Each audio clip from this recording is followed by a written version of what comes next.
Hej Sylvester, Dirk, Loke og Lukas. Rigtig glædelig juleaften.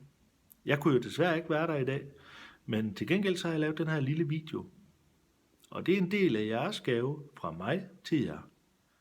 Jeg har været inde og oprette en YouTube-kanal, og jeg har lavet den her hjemmeside.